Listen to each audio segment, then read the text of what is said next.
Today's question is, are we to love the sinner but hate the sin? In this video, I'll answer that question from a biblical perspective. Afterwards, as always, I'll share some helpful resources, so stick around until the end.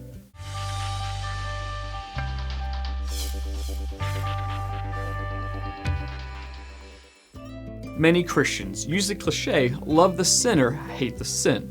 This saying is not found in the Bible in so many words. However, Jude chapter 1, verses 22 through 23 contains a similar idea. Be merciful to those who doubt. Save others by snatching them from the fire. To others, show mercy, mixed with fear, hating even the clothing stained by corrupted flesh. According to this, our evangelism should be characterized by mercy for the sinner and a healthy hatred of sin and its effects. We are to have compassion on sinners for whom Christ died, and we are also to keep ourselves from being polluted by the world, part of what constitutes pure and faultless religion, James chapter 1, verse 27. But we also realize that we are imperfect human beings, and that the difference between us and God in regard to loving and hating is vast. Even as Christians, we cannot love perfectly, nor can we hate perfectly, for example, without malice. But God can do both of these things perfectly because He is God. God can hate without any sinful intent. Therefore, He can hate the sin and the sinner in a perfectly holy way and still lovingly forgive the sinner at the moment of repentance and faith. See Malachi chapter 1, verse 3 and 2 Peter chapter 3, verse 9.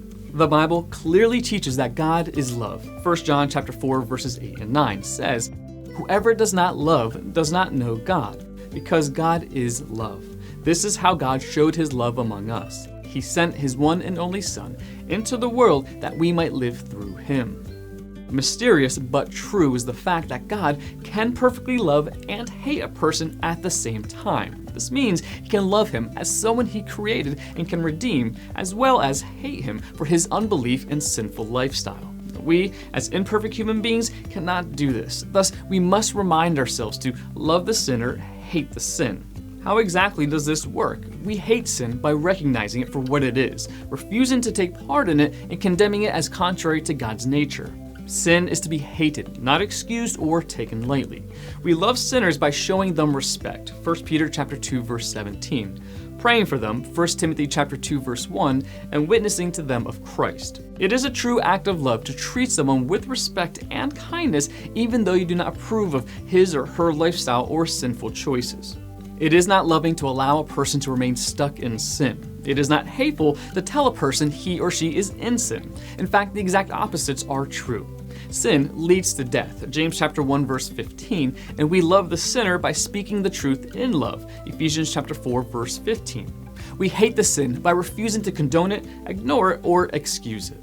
Want to learn more? Subscribe so you don't miss the next video. Visit gotquestions.org for more great content, and check out the details section below this video. There's one book I recommend, along with several related questions. If you'd like to learn about Bible Munch, or if you're interested in bite-sized devotionals, subscribe to Bible Munch on YouTube. It's linked right here. Now remember, got questions? The Bible has answers and will help you find them.